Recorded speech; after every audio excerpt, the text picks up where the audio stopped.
Happening, everyone? Welcome to the Sportscast. It's me, Andy. We've got Musky, and we are coming to you from StreamYard as it's half term. I've been daddy daycare all week. I know Musky's been super busy. Gary's been super busy as well. So our apologies for doing this late Thursday night. How are we, Musk? All right? Yeah, good, mate. Now that we can actually get on, I think everyone needs to know that it's probably taken about half an hour and 30 quid of your dough just to get this episode out. So fair play to you, lad. 30 quid of my dough I needed after a horrendous few days at Aintree. I did see a few people at Aintree who followed the pod, which is nice. I had a few hellos and a few beers with a few people, which was nice. That was about as nice as Aintree got, to be honest. It was, I don't know, 3 days, great weather, but oh my God, I've never had a experience of racing like that. I mean, normally I mean, there's been loads of times I've come out of Aintree or any race course down, which is fine. That's, part of the course, you'd expect that. But I had in the say 21 races, 7 races a day, maybe 21 races. I had one forecast coming in 21 races and nothing else. So add that to the fact you're paying £8 a pint. Add the fact the queues and everything else. It wasn't a fun few. Well, it was a fun few days, but not for me bank balance anyway. So I could have done with that 30 quid having to pay StreamYard, to be honest. Yeah, that's the thing about Aintree, though, isn't it? You're gonna use your luck somewhere, and I think a lot of people did use the luck up with the weather, didn't they? Yeah. Well, you know what, though? If you could ask me for a few winners or boss weather, it would actually be 50-50 because the weather doesn't half make it. And they were 3 glorious days of sunshine. I don't think I've ever experienced the 3 days of Aintree quite like that. It was unbelievable weather. I had the boss few days, but it would have been nice if the betting gods could just throw me a little slither now and again. And they didn't throw me anything. So Yeah, anyway. that one that we went to the other year, we just basically stayed in the tent, didn't we? For the whole day. It was absolutely lashing down, lad. So Yeah. you got some winners then that day, though. So it depends on what you prefer overall, right? Yeah. No, I can't moan too much. Didn't So you yeah. say it was one of the first ones that you've walked out of? It was a Friday. Walked out before the last race. Yeah. On the Friday Takes some doing that, like. Yeah, but I had my missus with me and she had high heels on and I thought I couldn't be arsed with that walk and being like that. So I made the executive decision and I had a chippy in my back garden and then went down the feathers. You've got a chippy in your back garden? Fancy you, aren't you? I had a chippy in my back garden on the way home. So it was no, I had the boss 3 days. It was good. Decent, mate. Decent. Yeah. Right, we'll move on to the weekend then, because it didn't get much better on the football front, really, did it? We had Everton. We'll start off with them. They done us a favour. You know what? I did fancy maybe not Everton to get the win, but I could see the draw happening with Arsenal more so that I think Everton have proved under David Moyes that they're not a bad team, or definitely not as bad as they were under Sean Dyche. Then you add to the fact that Arsenal had the big game midweek. I could see Everton getting a draw, to be honest. So I wasn't wholly surprised when they did snatch a 1-1.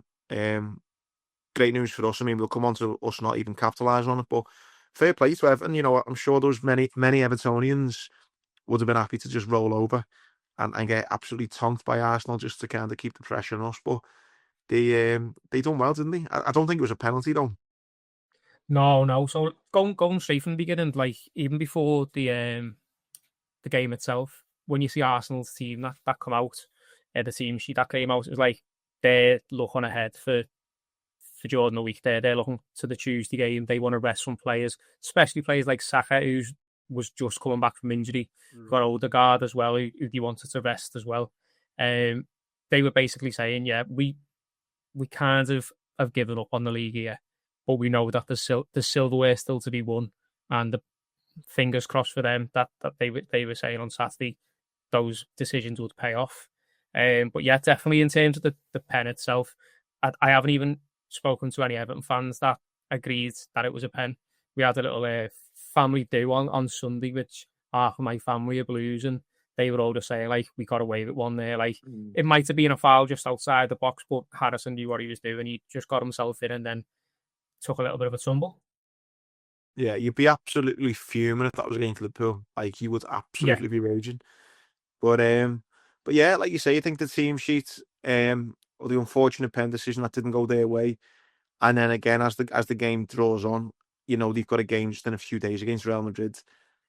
I just think if Arteta knew in hindsight how Liverpool were going to get on, would he have made different changes? But you don't know, do they? But yeah, 1-1 draw, I'm sure. Evertonians just kind of take that and move on, really, wouldn't they? I think Arteta would have been a bit gutted on Sunday, but then in terms of like his feelings after Tuesday's game, then I think that will have just totally wiped away any kind of like hindsight that he will have been thinking about, because they absolutely ran away with it on Tuesday, didn't they? Yeah. Should we stick to Arsenal then, rather than going on to Liverpool first? Because that Well, because after that, you could look at them and say, I wonder what their feeling was like that on the Sunday. Knowing that they dropped points at Everton, but then we've then dropped points. So you're thinking Monday morning, how are they feeling? They're probably gutted, but then they've got this such a massive game, the excitement of Real Madrid coming into town. It was a week. It felt a little bit like almost a little bit like, I mean, not as much, but that Monday night when we all sat there and we watched Vincent Company pop one in the top bin no, yeah. against Leicester. I mean, I know it's not quite as dramatic as that, but them on the Sunday watching Liverpool get beaten, knowing they could have capitalised, must have felt a bit sick. And then knowing they've got a really big Champions League task coming up, again, the odds weren't stacked as weird against when we play Barca, but those same kind of vibes where you think the league's gone and this is a really tough task. So interesting mindset them going into the game, but I thought they were absolutely unbelievable. That was the game I picked to watch on the Champions League. I'm really excited to see that, just to see also what Real Madrid want to be like. But fair play to Arteta, he had them revved up, didn't he? And I thought it was just a great game. Two quality sides with just quality all throughout the team. Um, I thought Arsenal played really well. I thought though, and that's what you get with Real Madrid. Bellingham, I don't think had the greatest game, but there was that turn when he put, I think, Mbappe in, was it? I think in the first Yeah. half, and straight away you thought they only need literally, a couple of seconds, don't they? And they're off again. They're so powerful, they're so quick, they're all so technically unbelievable. It was it was a boss game. Really excited as just a neutral to watch it. And then obviously we were blessed with some absolutely outstanding seconds from Declan Rice, which I didn't realise it's his first professional direct free kick he'd scored, which was a bit mad to kind of hear that stat.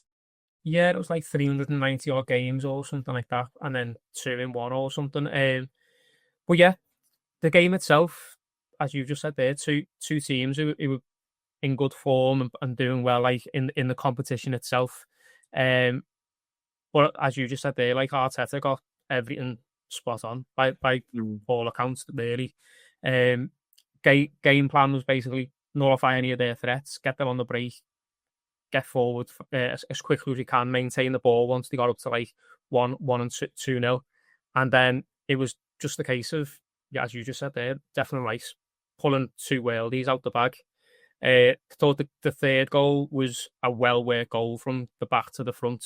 Get just basically building a ruck through the Madrid lines to then get that finish, which was a good finish by Marino as well. And then, to be fair, that Arsenal crowd were giving it the bifters, weren't they, at the end? Yeah, and I think by the way, he's got every right to have. If they just trunked the current European champions 3-0, you're going to be absolutely buzzing. I think that the manner of the goals as well, when you've seen two absolutely worldies like that, it's impossible not to just feel absolutely, high as a kite. Unbelievable. And again, you just said there, however many games he played, 300 odds. Given his technical ability, and he plays that kind of what's the American football role called? The kind of quarterback role. Back roll, yeah. He's been kind of known you, so you kind of know he's got the technique to do it. But to see him do it twice in one game was brilliant. And like you say, the Arsenal fans are going to be buzzing. Is the tie over? I mean, apparently Real Madrid have never come back from a 3-0 deficit in the first leg. I just think, as mad as it sounds, Real Madrid could be in the changes going, look what Liverpool done to Barcelona. I think there's going to be a lot of teams who probably do use that example, because it can be done. And unfortunately, as Liverpool fans, we know Real Madrid and the relationship they've got with the European Cup. If there's probably a couple of teams you'd expect to have a bit of the devil's luck in the European Cup, it's Liverpool and Real Madrid, isn't it? So if you're an Arsenal fan, yeah, you're confident, but I'd still be a tiny bit nervous for next week. Yeah. Just a little quick fact check there. It was 338 games for Rice. And probably, in terms of while he's been at Arsenal, he's not the main man to take those free kicks, is he? It'll normally be like an Odegaard or a Saka or whatever, but he's definitely put himself in that conversation. And then obviously, like with your point there about Real Madrid have never come back from like 3 down. How often are they 3 down? Like Yeah. that's where the stats a little bit mad. Like it does sound mad, but then if you look at it, like how many times have they been 3 down from that first tie and needed to overturn that? But like you just Ironically, it's like a little bit like the Declan Rice stat, isn't it? He's played 300, games. How many free kicks has he took? Probably took about 10. But he maybe got a few more at West Ham when he was one of the top players there. But again, they had people like Creswell, for example, when he was there, and he was pinging them in, and he will have had like other players in and around it. But he's definitely given himself a for next time it comes in and around the locks. He's going to be head of the queue, like. Yeah, yeah. Do you think Arsenal are done, or do you think like me that's still a little bit? I wouldn't necessarily say that like the home and dry, but as you just said there, if anyone can do it, it's Real Madrid, and all it takes is that first goal. I think it's a big goal. When that first one goes in the next game, or if one does go in, that is obviously. But if the first goal goes in early and it's a Madrid goal, then there'll be certain Arsenal players and certain Arsenal fans that be thinking this is where we might have a little bit of a men against boys situation. Now, Arsenal, the last couple of seasons have been a lot better at like controlling games and all that kind of stuff, and have been able to nullify bigger teams on occasion in comparison to maybe 4 or 5 seasons ago. But if a goal goes in the first 5-10 minutes, then straight away you're thinking, shit, it's going to happen here. As a Liverpool fan, but being from England, I mean, who are you wanting to win? I don't really care, to be honest with you, lad. I don't want, in terms of like being selfish, I don't want maybe another English team to get another notch or the first notch if it's like Arsenal, for example. Real Madrid are so far ahead of us, so like if they win another one, it's just another drop in the ocean, I reckon. And then you can't really deny a team like PSG who've been quality against us, but throughout the season as well, even as you saw last night. Yeah, they had a bit of a wobble at the start, but then they showed the class as the game went on. Yeah, you know what? I'd like PSG to win the Champions League. I think, don't really want Real Madrid winning, given all the heartache they've caused us. I don't want Barcelona getting closer to us on their European Cups. I don't want Arsenal or Villa to win it just for the fact that they're English. And if we're not going to win it, then I don't want an English team to win it. And I'd also like PSG to win it for the fact that they've tried this experiment with getting the likes of Messi, Mbappe, and Neymar in, and it hasn't worked. I think this is almost like a kind of a thumbs up to the kind of just make a team, fuck the individuals, just make a team, all work hard, all run.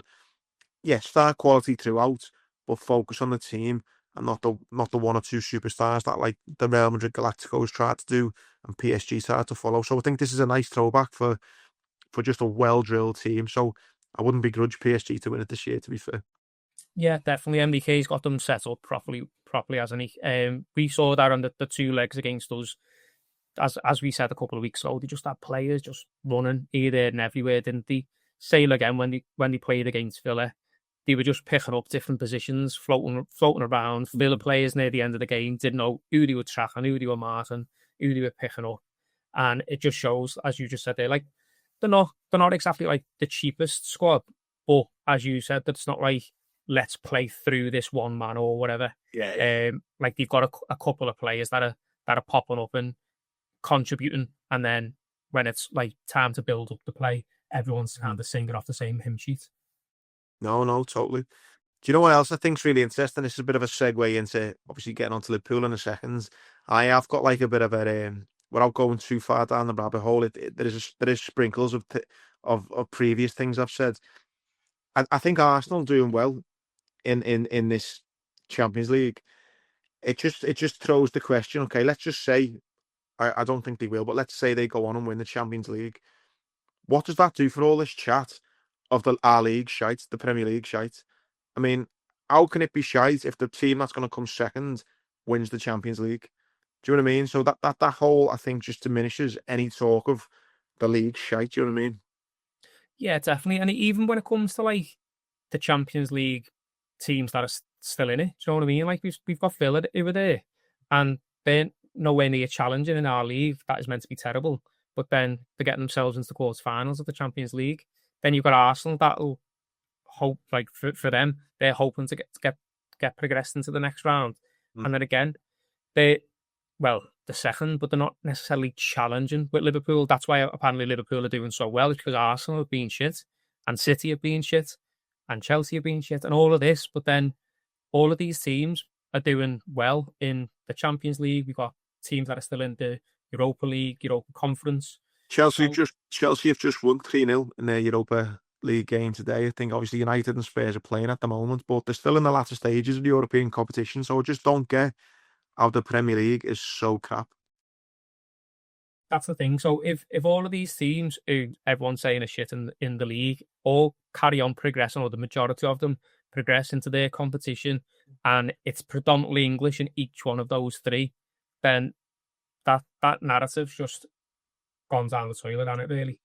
Well, it's already been proven. I think next season we're guaranteed, because of how well English teams are doing in Europe, we're guaranteed to have 5 spots, which means we've actually statistically, factually got the best league. So I just think there's a lot of bitter fans, because what defines a good league? Is it just one team like Man City did a few years ago, just smoking everyone by 20 points every season? Does that make a good league? Or is it a good league when the likes of Forest and Villa and Newcastle can win trophies and compete and get Champions League football? I mean, is that a good league? Is it what do people want? You know what I mean? It baffles me. Well, even in terms of like, Liverpool just being beaten by Fulham. Now, if the league was shit in the other sense, and whoever is winning should be beating everyone, that that result doesn't happen, because Fulham on their day played better than Liverpool and took the 3 points, and deservedly so. So that again, like I said before, that narrative of the league shit because no one else is challenging, it's because everyone's taking points off everybody else, Mm. and Liverpool have just been taking more of the points. Exactly. Um, Before we come on to Liverpool, one point I did say, and I won't harp on about it too much, because the last time I mentioned them and you made it real, it got about 300,000 views. So I'm very conscious that I'm maybe on my own in this analogy. But I just want to touch upon what was spoken about on the overlap. And honestly, I sometimes hear these chats by the professionals, and I feel like going, fucking hell. So they were basically Gary Neville and Roy Keane, and they mentioned it on commentary at the weekend, but then it kind of it spilled into the overlap this week. And they were talking about how football has lost its kind of individuals. Everyone is so structured. Everyone is playing, a certain way, and it's the goalkeeper playing from the back and your central defenders being the most important players. And to be fair, Gary Neville made a great point. When he retired, he'd done the 5 seasons before he retired, and the players who were getting most touches of the ball were all midfielders. He made the point now that players that are getting most of the ball are the central defenders, and he's like, yeah, that's taken away the creativity from the centre halves. It's all become very rigid. And right, who made everyone play this way? The Messiah, Pep Guardiola. He was the one who's been lauded for years, saying, "Oh wow, he's what a revolution! What's the word? He's a revolutionary." Revelation. No, yeah, revelation. But he's revolutionised the game. All hail Pep Guardiola. He's got his team. Everyone wants to play like Pep. Oh my God, how amazing is this? How amazing. We all love Pep. Now, a few years on, everyone's implementing what he's done, and now everyone's moaning that there's no individuals. Now, what you can argue is that people are trying to imitate what Pep's doing, but in poor teams, okay, and they're coming up unsuccessful. Now, why has Pep been so successful doing it? Because every team he does it in has got the best players in the world and the most money to throw at it. So if everyone's trying to do it the Pep way, the only person that's going to win is the one who has the best squads. Now, who's the best? Who has the best squads? Well, Barcelona did with Messi. Bayern Munich did in Germany, and Man City have got an unlimited checkbook. So if he's got everyone playing the Pep way, which everyone's now moaning is boring because there's no individuals, yeah, Pep's done all right out of it because he's always had the best squads and the most money. So this idea that Pep's a genius and everyone loves him, how can you say that when even the experts like Gary Neville and Roy Keane are saying no one should be playing like this because he haven't got the squad? Well, Pep has got the squad because everywhere he goes, he's got unlimited resources. So I just thought it was really interesting. Everyone's loved Pep of how he's changed the game. And yet now everyone's moaning, saying that we haven't got no mavericks, no individuals. There's no long shots anymore. Everyone wants to play from the back. There's your main men, aren't you? You know, central midfielders anymore. The your Van Dijks and you know. I just thought it's looking. This is the genius is Pep's fault if anyone's, isn't it? Yeah, and Schweinsteiger said the same, didn't he? About when he was at Bayern. He said that a lot of the teams in Bundesliga, once Bayern were playing a certain way, all tried to replicate it. And it just kind of, it just made it a little bit like bland because everyone's more likely to pick the pass that's got the best percentage, not necessarily the pass that's the most creative. Yeah. And that's what people are saying about, players like Grealish, for example. Like, he goes to City, and that creativity that he had, that he was allowed to play with at Villa, has then been taken away from him. And then he's a shadow of the player. And then people are saying, why is Grealish not as good as he has been? Or why has he lost his form? It's because he doesn't play that way. He doesn't play that Pep Guardiola way. And when he does play it, it's very two-dimensional, or it's probably going back to the left back or back to De Bruyne to then make the pass. Whereas when he was at Villa, it was, right, I'm going to get the ball, I'm going to try and take on a couple of lads, I'll leave my leg out a little bit, get a free kick, all this kind of stuff. And all of that's kind of being drummed out of him because his stats would go down by doing that. And then if he's getting picked based on stats, then you're not going to get picked. If you're losing the ball more than X, Y, and Z, so that's why they're getting picked over you. Not what you're doing with the ball was creative. It's you've lost us possession, and I think that's happening a lot in a lot of teams now. Is people are picking the easy pass rather than maybe the creative or the penetrating pass. 100%. And listen, it's a weird one because if you put a gun to Jack Grealish's head and say, "Do you regret you moved to Man City?" He's obviously going to say no. He looks at his bank balance and he's happy. He looks at his trophy cabinet. He's happy. But if you ask him, are you enjoying your football as much as you did when you were able to dribble and have the freedom of being the main man, the maverick in that Villa team? Guarantee it, he'd say no. Yeah, the on the pitch stuff, 100%. He will have had a better time as a player, not in terms of results and all that kind of stuff, but as a player, as an individual, he would have had a better time playing at Villa because he was one of the main men, if not the main man, and he was allowed to make those mistakes because of, well, if he does it next time, he might create something. If he does it next time, he might put someone through. Yeah, someone might intercept every now and again, but what about the times when they don't? And it's like a quality through ball, or it's a top bin effort, or whatever.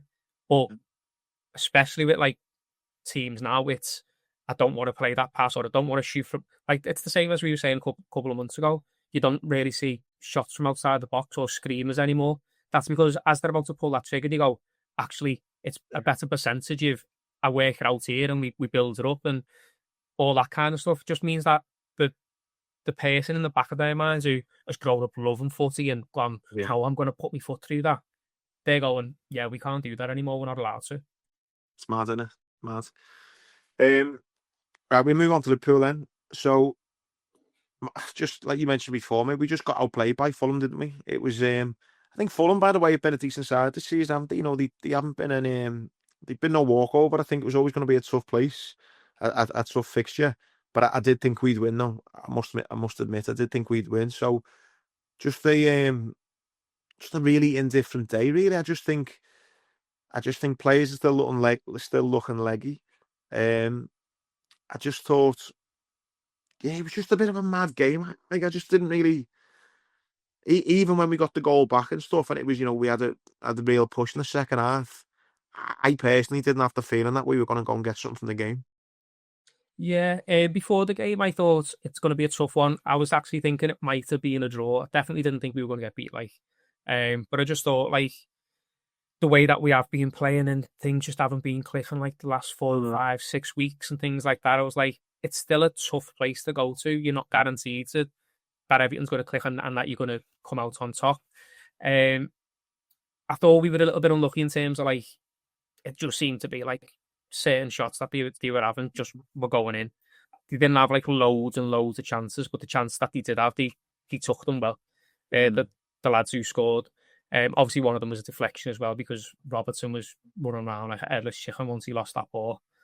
So I was kind of like, this is what not to do when you lose the ball. Don't go and try and race across your area to go and win it back and be a hero. It's like, just It was a high rate of mistakes, wasn't it? Oh, mate, yeah. It was just one after the other, weren't it? And like, he'll obviously, when the camera pans to him, you can tell that he knows that, first of all, the ball shouldn't have been given away the way that he did. It was just, it was quite unlike him as well to do something like that. But then obviously, I don't know, this season he has though. I think, I mean, I don't know his stats, but and listen, I love Robert, what a player he's been. But if we're gonna be like, look at this, like normally he's chipping in with a few goals a season. I think go and look at his best season for goals. I don't know what it is for Liverpool.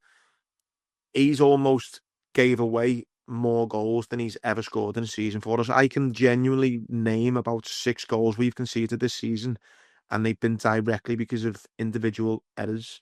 Now, you could argue that the form he's been in for the last 5-6 years for us, how many assists he's getting a game or how many goals, you could argue this season, unfortunately for him, he's give away just as many goals as in other seasons he's providing.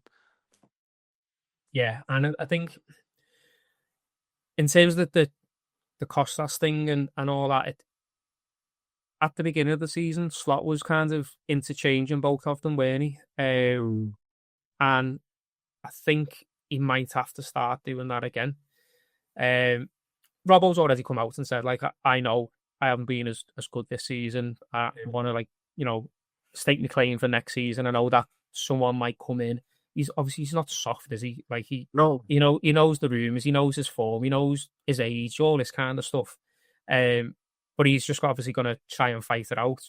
But performances or mistakes like that are going to just go against him. As soon as somebody else, no. As soon as someone else comes in, then he's got like a plethora of errors that he's kind of not necessarily back to back, but like it's like every 3 games, every 4 games, he's doing something that is, as you've just been saying about his previous seasons, uncharacteristic. And because of that, he's then doing things like going and chasing like he shouldn't have on Sunday. And then because he's chasing it, he's then caused deflection. And it was just a bit of a catalogue of errors on Sunday, wasn't it? Yeah. No, and I think even going forward, it was mad. Harvey Elliott. I don't think the manager likes Harvey Elliott. No. I think that the fella who made that fucking stupid documentary doesn't. He think he fucking likes his our fella more than anyone else. But I personally really do rate Harvey Elliott. I think he's a great player. I think we forget as fans he's only 21, 22. He's still a young lad, got a lot to learn. And I don't think he's had a fair crack of the whip because he's come on, and he hit the bar, didn't he? Like, he looked all right. Great efforts. For whatever reason, I just don't think the manager's having him, and which is a shame, really, because I think he's a great player, and I think if he does get moved on this summer, I think he'll be a player that will do really, really well to whoever he goes to. Yeah, definitely. And the games that he has come on, he's done bits, hasn't he? He's provided, whether it's like chipping in with the odd goal or like assists or just positive play. Like, for instance, Soboslai on Sunday was just, I thought his head was just gone. I don't know what he was thinking when he was on the pitch, to be honest. Like making some mad decisions on the ball and then not necessarily do the stuff off the ball that we're used to and all that kind of stuff. And it kind of reminds me a little bit about the Southampton game the other month, where the players that come on that we thought possibly could have started in that game, obviously we were talking about, like, is this a good rotation game and all that kind of stuff. It was players like Elliott that came on in that second half and did well. Again, similar story on Sunday. It's him who's helping the lads get forward and put a little bit more pressure on their back line, on their keeper, all that kind of stuff. But what we'll probably find at the weekend is he'll still be on the bench, and the same midfield today will probably end up starting again. And then we'll talk this time next week about players looking knackered again. Yeah, and it's going to be interesting. I'm saying the managers and fancy him. It's an interesting one because how many more seasons does Harvey Elliott go? do you know what? I know he's a big Liverpool fan, but it's like, how many more seasons does he give it where he's not starting week in, week out? Because he's going to feel like he deserves to be at least up the pecking order a bit more, at least. I think so. Maybe it might be Javier who starts saying, look, I want game time or I'm off. So either way, I think it's a bit of an unfortunate situation because I am a big Harvey Elliott fan. Yeah, and I think as a professional, he probably will already be thinking about that. And I think certain clubs are probably already onto the fact that he's out of favour with this new manager. And I think with Elliott, he's going to be a player that will fit in a lot of top sides, whether that is in the top half of the Prem or whether that's like, somewhere in Germany or whatever. And what we don't want as Liverpool fans is to look at him in a few seasons playing somewhere else and going, do you know what? This is the player that we could have had if he would have actually given a good chance on the slot. And the other concerning thing, mate, with the results as well. I mean, the performance, obviously, but I mean, the performance for the last 4 or 5 games hasn't been great. But the one concern is just as a fan, if I'm being honest, is I don't want to win the league in a bit of a whimper. Do you know what I mean? I want to. We'll come on to the contract situation in a second, but like for a few weeks now, it's felt like Trent might be going, Mo might be going, Virgil might be going. We're knocked out the cups. We lost in the final. Oh, the league, and then we're not putting teams away in the league, and it's like, oh, but yeah, we're playing crap, but we're still going to win it. Like, I don't want the season to end like that. You know what I mean? I want us to be smoking everyone week in, week out, and getting as many guard of honours as we can. So that's why I think this game on Sunday is massive. We really need to put a few past West Ham, and I actually think moving on to the contract situation, I think it's been leaked from the club about Virgin Mo this week because I think it's kind of been felt within the city that everyone is feeling a little bit like, oh God, it's almost get everyone's spirits up again. You know what I mean? Look, Mo's gonna sign, Virgil's gonna sign. There's a league to be won.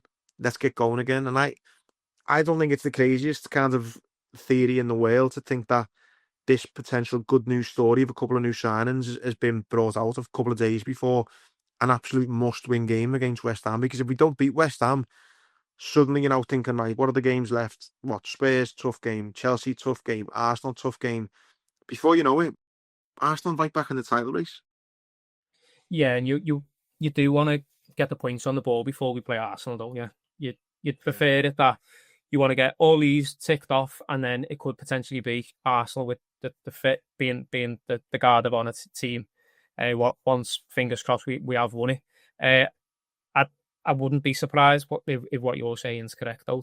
To be honest, because with the Trent stuff that's come out like the last couple of weeks, obviously we've been talking about it a lot on our show. Everyone else has been talking about it at the match, and across WhatsApp groups, all this kind of stuff. And as you're saying, everyone is feeling a bit shit, even though there is a league to be won, as you've just said.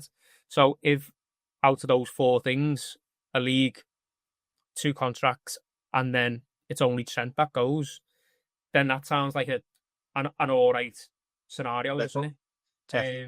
So yeah, So I tell you what, though, Trent, I listen. Is Trent Alexander-Arnold asked about what a 36-year-old Andy Grant from Bootle says? No, is he fuck? And that's fine. He doesn't need to be asked what I say. it's But not just yeah. No one gives a fuck what a 36-year-old Andy Grant from Bootle thinks, but definitely not Trent. However, saying that, he must be fucking gutted. Like, his PR team needs to go and have a word with Mo and Verge because, I mean, I just think we mentioned it last week. I think Trent was open that we'd be finishing 5th or 6th outside the Champions League, and it almost looks, people are almost feeling sorry for Trent, saying, mate, yeah, go on, you go on. you need to leave. Yeah, and there would be fans going, you know what, you can't blame him. Whereas now you're going, Mo's staying, Verge is staying. I mean, the talk's ramping up about Isak. Everyone's looking at him going, lad, why are you going? Why are you going? And yeah, I think he must be feeling really strange, I think, now, Trent. Yeah, definitely. I think he'd feel even more strange if he was still playing. So that's where I'm thinking, like, is this injury going to be longer than we thought? So the injury was like, oh, it's going to be like the middle of April that he's back and all that. But have they been told that it's going to be a little bit longer? So it's like, well, we may as well kind of leak the stuff now so that by the end of the season, it might have the Yeah, toxicity has worn off a little bit, maybe. great shout, that great shout. And then at least he comes on in his trackie or whatever, and he does a little bit of a clap. He's not going to get fans on his back as much because we're celebrating, hopefully, winning the league with all of the other players, and he kind of like flies under the radar a little bit. But in terms of like, as you just said, his PR, like even if it was a done deal, you just stay quiet until after that last game of the season, because even if everyone's got doubts, it's busy, and I think we're getting closer to it being confirmed, aren't we? No. Well, lad, he's not even doing that thing where he gets interviewed and he says, "Listen, my focus is on Liverpool right now." You know when players do that, and you know it's bullshit, but at least they come out and they go, "Look, my focus is on the next game." Just lie to us like that. You know what I mean? Just stop fucking putting your head in the sand. He's not playing though, so because he's not playing, he doesn't have to do any post match. Lad, he's got Instagram, hasn't he? He can come out on Instagram and just do a little story. He'd be quick enough to do that and anything else. Do you know what I mean? I just think it just looks to me like he's burying his head in the sand. And like you say, I think it's a great point. He's just hoping that by the time he makes an appearance again and a microphone does get shoved in his face, we will have won the league, Mo will have signed, Virgil will have signed, and no one will give a fuck. That's what he's hoping for, because his first hope was we wouldn't finish in the top 6 and people would kind of go, you know what, here's a pass, we're shite, off you go. Now that we're winning leagues again, competing again, I just think he looks like an absolute fool. Yeah, definitely. And I think with the as we were saying before, like I was saying, if he was playing and someone asks him the question, he would palm off those kinds of PR type answers. But because there's no one to ask the question, it's just like, right, I'm just going to say nothing. Now, I don't necessarily go on Instagram loads, so I don't know if he's even posting anything. But if I was him, I'd just be like, you know what, I'm best posting nothing, because anytime I post even something that's just even like something I'm doing in the day or whatever, everyone's just going to be under that comment straight away. So I don't know whether he's just kind of, again, like I was saying before, just kind of trying to slip under the radar a little bit. Listen, as football fans, we are very emotional, and do you know what I mean? I was getting some pelters last week because of my thoughts on him, but yeah, I just think he's had a shocker. But I'm buzzing with the news this week that Virgin Mo look like they're close. 2-year deal, it's looking like similar wages that they were already on, but I think the one problem, and not to be negative because there's been enough negativity about the club the last few weeks, but I think the one problem which the club will find themselves in now is, you look at Kanate now, we're going to be in this situation next season with Kanate. There's rumours he's on 80 grand a week. The new rumour is he wants 200 now. It's like, there is so much player power, and I'm actually really pleased that there's been a lot of ex-pundits, ex-pros now, pundits coming out, almost with what I was saying about, like, it's a shame Gary's not here, because Gary kind of really went against me on this.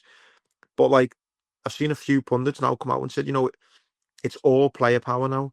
You cannot put a gun to someone's head and say sign. You just can't do that no more. So Kanate is going to be a great example to see how this plays out. Everyone will be saying now, get Kanate signed up, sign him up, sign him up, sign him up, so we're not in this same position next season. But if Kanate sits here and goes, I don't want to sign you, what do Liverpool do? Like, what do Liverpool do? Because Kanate would be sitting there going, well, I've just saw me central half defender, Verge. He's just held out, and he got what he wanted. So, do you know what? I'll just hold out. And fans in a year's time will moan about the owners going, they should have done something. But again, what do you want them to do? Like, they're already looking for a long-term replacement for Verge. Well, now they have to sell Kanate now, and so now they need 2 central defenders. Like, you can't have a go at the owners. If the player doesn't want to sign, what do you do? What do you do? Yeah, it's kind of one of those where if you want the players to sign before we get into that last 12 months, you've then got to start probably giving them more money than they deserve. Like, Exactly. you can't, and to be honest, I couldn't begrudge Kanate 200 grand a week if other players are on 300, 250, whatever, because over the next 5 years, he should, touch wood, be one of the leaders out on the pitch, who obviously, stays fit and all that kind of stuff. He's had a little bit of a rough patch lately. But we've also seen games where he's amazing, and it's about getting more of those games out of him. And for him, as you just said, it's a case of go ahead.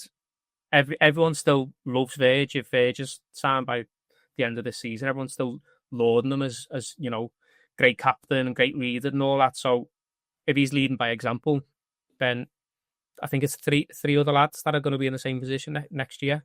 Mm. And Kanate is one of them. Kanate is probably the most high profile in terms of the clubs that are sniffing around him. I think PSG are kind of having a little look at him and stuff like that.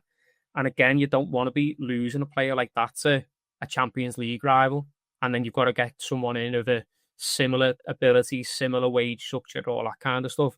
Sometimes the players can go, well, I know it's easier for you if you just give me an extra 20 grand a week, because then you don't have to go and find someone else because I'm already here. And I'm saying that is player power. I think we'll see more and more of this in the future. I think this Mo situation, the Virgil, obviously there are other players that have ran the contract down as well, but I think you'll see more and more of this moving forward. Because listen, players talk. Listen, players and mates. Like, do you know what I mean? When they're asking advice off other people and stuff, why would you not give your mates advice and say, "Hey, just hang out. You'll get what you want. Just hang on. You'll get what you want." In the end, that's gonna happen.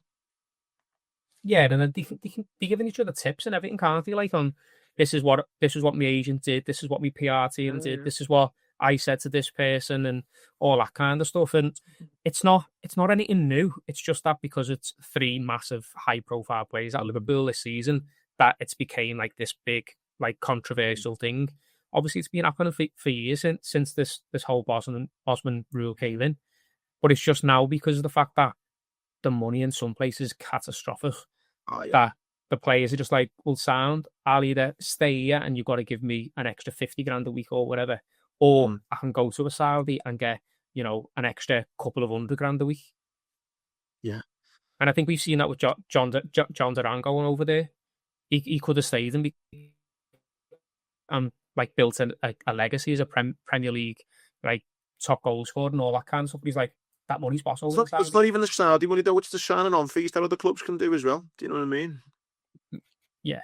Yeah. But Real Madrid are going to be given strength a good chunk of money straight away. And as I was saying on last week's show, he's a person who wants to build up his financial portfolio. So he's thinking first and foremost about how much money can I make as soon as possible. So if he can get 20, 30 million signing on fee on top of, 300 grand a week wages or whatever he'll end up be getting, then that's kind of what his mindset is. It's all about, obviously, yeah, the team itself is the best team in the world anyway, so you've got to take that into consideration. But for Virgil and Mo, it's more of a case of they know that it's better to stay put and hold out and hopefully, as it sounds, get just the same amount of money. Yeah. I thought the papers were saying a few months ago that they were after an advance kind of a week. So I think it was like 350 for Mo or something, or 400 for Mo or something. But it'd be decent if they can just stay on that 2 years. Just 2 more years, yeah. I'm conscious of time, mate, as well. And I know you've got to quickly fucking edit this for mate. So we'll look at wrapping it up as it's I don't know what time is it, bloody 9 o'clock at night on Thursday nights. Just a notable mention before we go. Paddy the Baddy fighting in Miami this weekend. Boss card. He's top of the bill on the Volkanovski's fighting the lad from Mexico who trains out, but the lad from Brazil who trains out of Mexico. I forget his name, but I've been watching the build up all week on the UFC. Proper tasty card. Obviously Chandler and Paddy on the what do you call it? Like a double. It's like the double main card type thing, isn't it? Like a co-main. Co-main, that's it. Sorry, co-main. I hope to God Paddy does it. I hope Paddy does it. If he does that, he's saying he wants to fight again in October about anyone ranked in the top 5, and then he wants the belt early next year. I mean, I'm praying for him. Hope he does it. It's going to be a belter card, like you say. I think 1 o'clock in the morning it starts, and I will be glued to my telly Sunday morning to watch that. Fingers crossed. It's I think it'll be a barnstormer. I think it'll be fight of the night written all over it. And hopefully Paddy can get a performance of the night as well and put himself into contention for that fight, title fight next year. Yeah, definitely. And it's like, do you know what though? Like looking at his socials and then looking at the build up and stuff like that, it looks like he's had a really good camp as well. Yeah. Like we haven't seen much lately of like his yo-yo dieting and all that kind of stuff. It seems like he's toned that down a little bit. He knows that he can't really be like going up and down like that, and it's not good for his performances further down the line as well. Obviously, we've seen that with people like Hatton and stuff like that. But it just looks like he's had a proper strong camp, and he hasn't really been shouting loads like Jordan. Like this week, he's being active, obviously, but I think as the camp's gone on, he's just kind of just been doing his own thing and just plodding along and kind of hopefully for us who are going to be watching it, like giving us the show on the night rather than the show in the build up instead. Yeah, I think there's a lot of respect there between him and Chandler, but I think he's mentioned a few times that obviously having twin girls have definitely made him calm down. I think his wife Laura said it, his mum said it, he himself has said it. I think that's definitely helped, but I don't know this for certain from I'd have to ask Paddy, but I think Paddy's been so good for so long. He's not really kind of almost believed how far his potential, like how good he can get. He's always known he's on his way to the top, and he's always believed that. But I almost feel like he doesn't know how good he can get though. Do you know what I mean? Because he's always confident in his ability, and he knows he's going to get to the top. I think as he's getting older, the birth of his twin daughters have helped settle him down a bit. He's now starting to really dial in. Like you say, he's not doing a yo-yo diet. He's almost locked in that just a little bit more. And now he's starting to think, I'm fucking really, really good. I knew I was good, but I'm fucking really good now. And I think the way he's speaking in camp, the way his team is speaking, I'm hoping we see like his best performance yet, and that can just push him on to bigger and better things. Right. Everyone, apologies on StreamYard. We will be back next week, Musk. My apologies, it's so late, lads, getting it done. But thanks everyone for listening. Hope you all have a boss weekend, and we'll see you next week.